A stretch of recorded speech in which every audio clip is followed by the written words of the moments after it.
बोलो श्री कृष्ण भगवान की जय हो। श्रीमद् भागवत महापुराण की जय।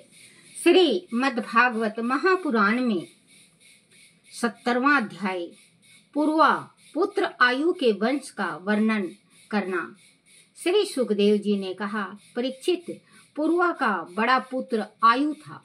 उसके 5 लड़के नहुष, क्षत्रिय, युद्ध, राजी, रंभा और अनेना हुए। उनमें क्षत्रिय युद्ध के पुत्र थे सुहोत्र, और सुहोत्र के 3 पुत्र कश्यप, कुश और गीतसमद हुए।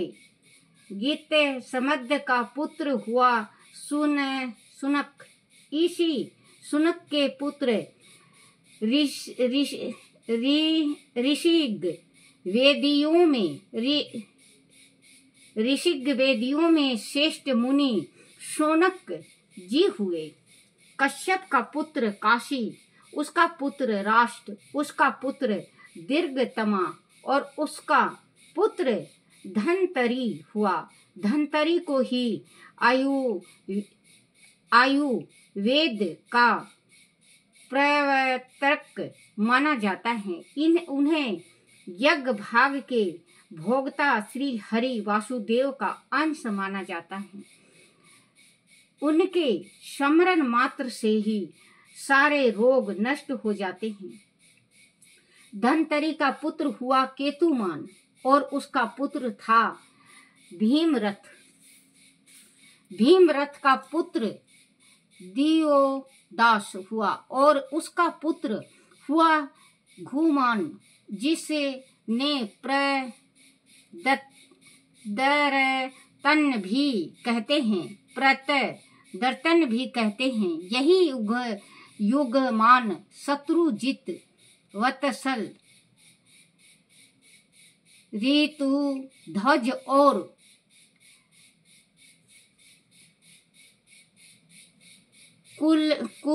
कुवलयवन नामों से भी प्रसिद्ध है। घुमान का पुत्र अलरक था। अलरक ने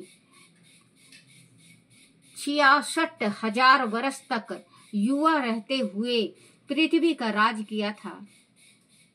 अलरक का पुत्र संताति, उसका पुत्र सुनीत,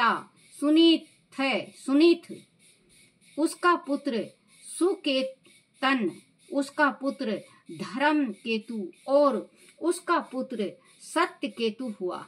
सत्यकेतु का पुत्र धृष्ट केतु, उसका पुत्र राजा सुकुमार, उसका पुत्र वीतिहोत्र, उसका पुत्र भार्ग भूमिका हुआ। वह सभी क्षत्रिय युद्ध वंश में काशी से उत्पन्न हुए राजा थे। रंभा के पुत्र का नाम रवस था। उससे गंभीर और उससे अक्रिय का जन्म हुआ। अक्रिय की पत्नी से ही ब्राह्मण वंश चला। अनेना का पुत्र हुआ शूद्र, उसका पुत्र सूची, उसका पुत्र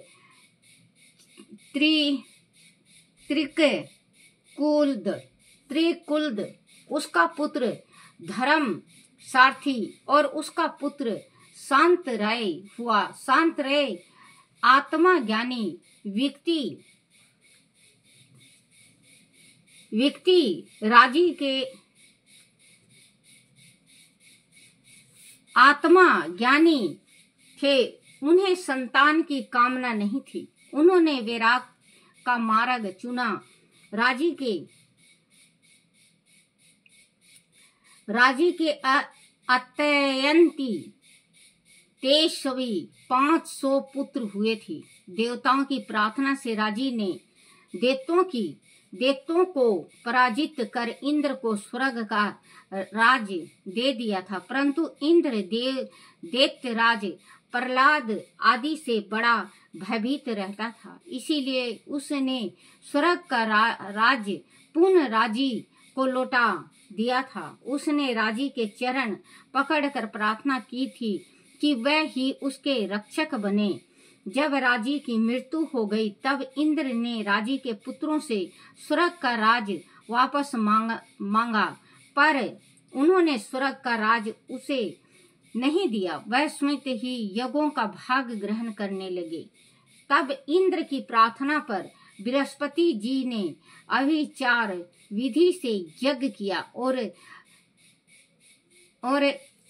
राजी के पुत्रों को धर्म मार्ग से भ्रष्ट कर दिया। तब इंद्र ने उन सभी को मार डाला और राज्य पर अधिकार कर लिया।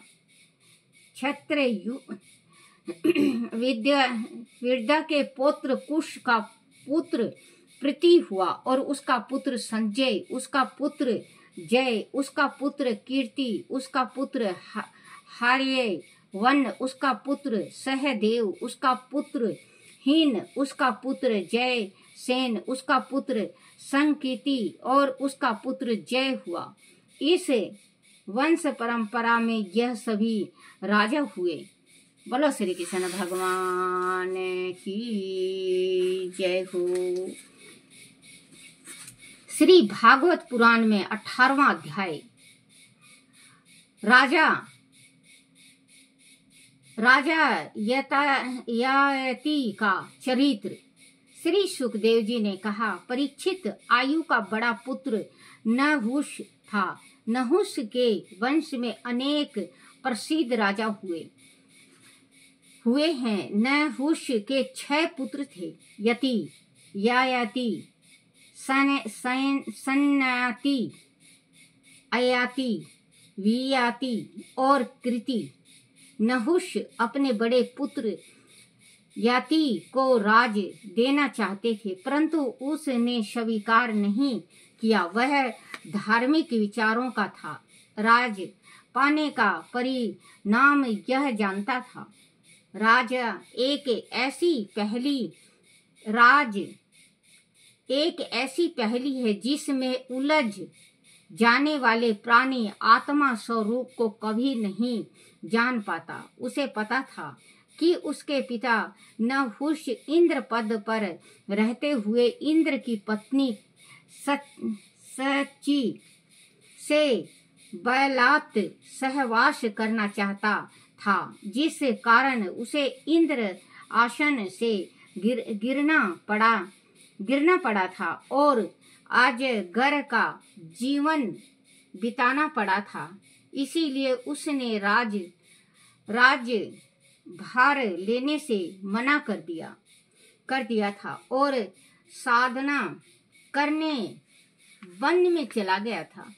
तब राजा के पद पर ययाति को बिठाया गया। ययाति ने अपने 4 छोटे भाइयों को राज्य की 4 दिशाओं में नियुक्त कर दिया और स्वयं असुरों के गुरु शुक्राचार्य जी की पुत्री देवानी तथा देवराज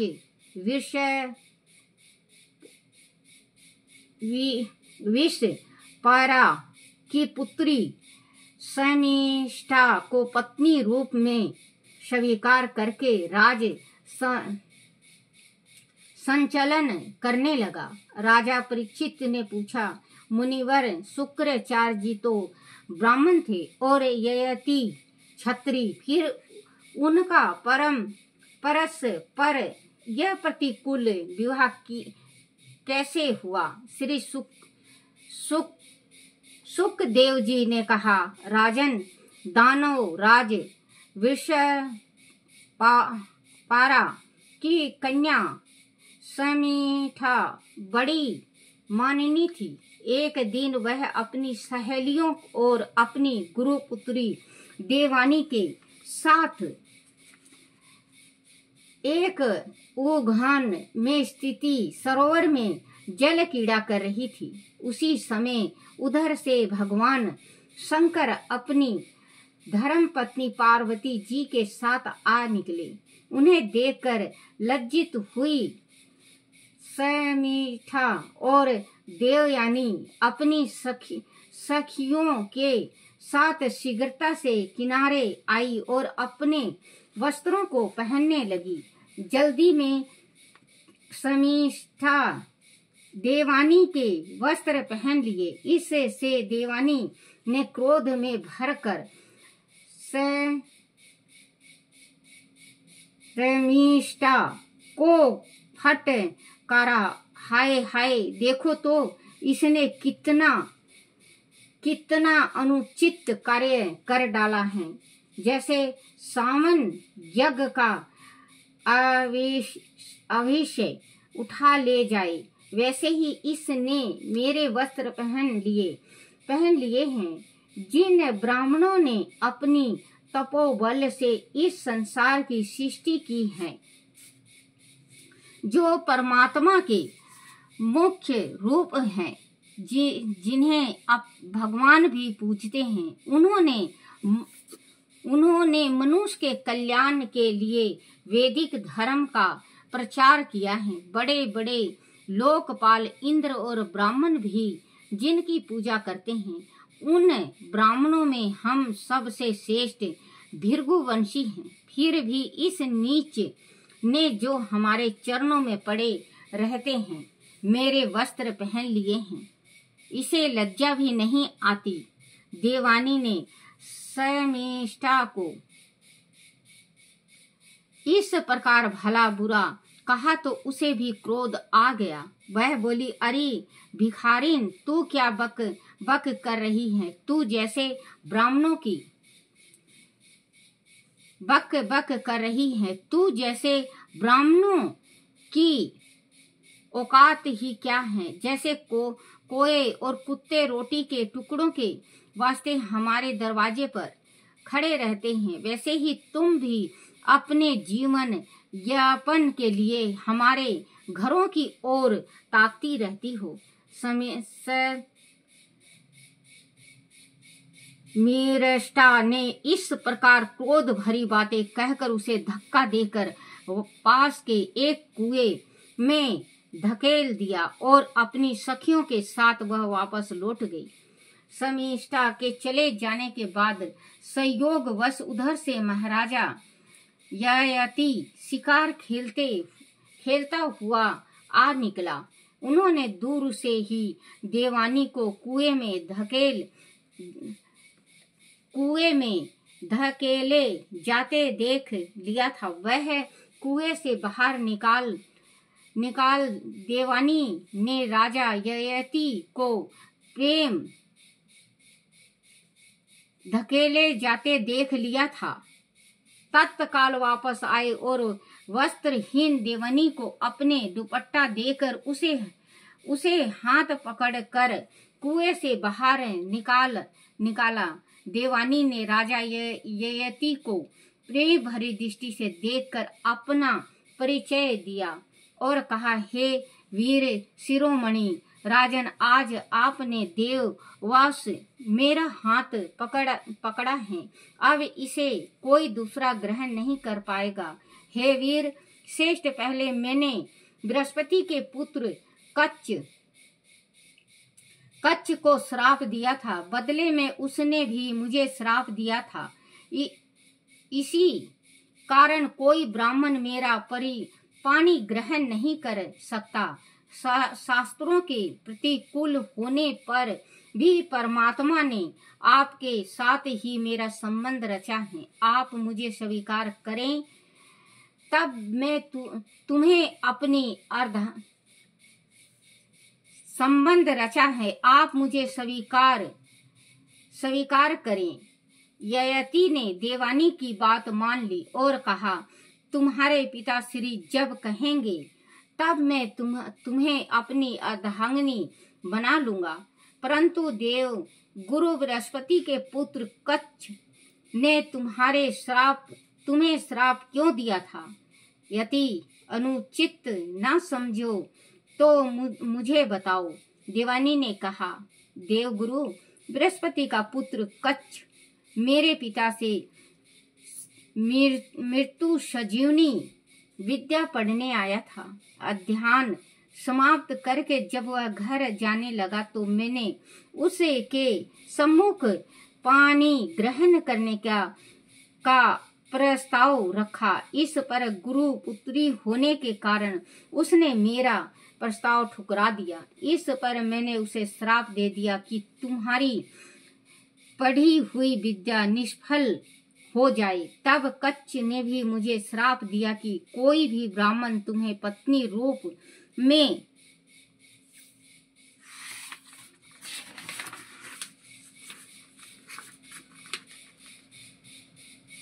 नहीं स्वीकार नहीं करेगा। इस प्रकार कोई ब्राह्मण कुमार मुझे विवाह नहीं करेगा। किंतु आप क्षत्रिय हैं, विधाता ने ही आपसे मेरी भेंट कराई है। यति देवयानी को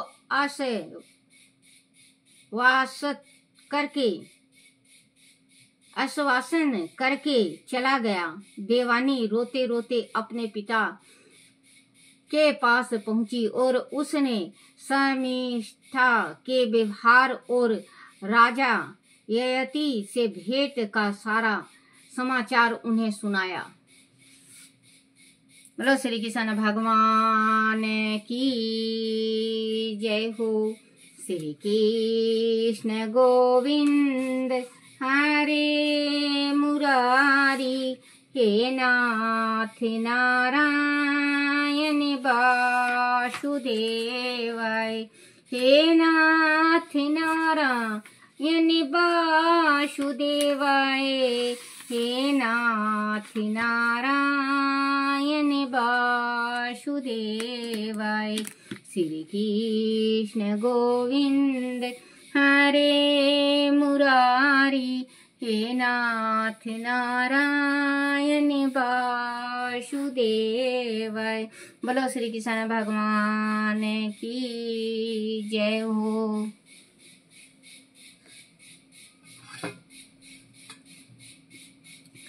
आरती श्री भागवत भगवान की है आरती, पापियों के पाप को है तारती। आरती श्री भागवत भगवान की है आरती, पापियों के पाप को है तारती। बोलो श्री कृष्ण भगवान की जय हो। अपने अपने माता पिता की जय हो। अपने अपने गुरुदेव महाराज की जय हो। हे मेरे कान्हा, हे मेरे बंसी वाले, हे मेरे गिरधर, मेरे से कोई भूल हो जाए, कोई गलती हो जाए, कोई टूटी रह जाए, मुझे क्षमा करना, क्षमा करना, क्षमा करना। बोलो श्रीमद् भागवत महापुराण की जय हो। मेरे छोटे से लड्डू गोपाल की जय हो।